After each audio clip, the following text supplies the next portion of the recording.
এখানে আছে শাক, কলমি শাক আছে, পুজাটা, তারপরে হচ্ছে কুমড়ো আছে।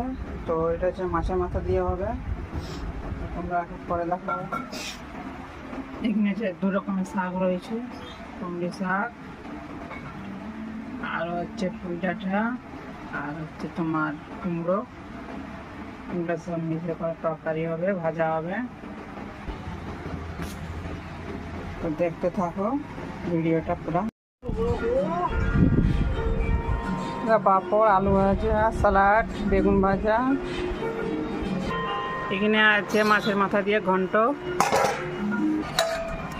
এখানে আছে শাক ভাজা। এটা আছে খাসি মাংস। এইটা আছে ব্রয়লার, এটা হচ্ছে ব্রয়লার মাংস।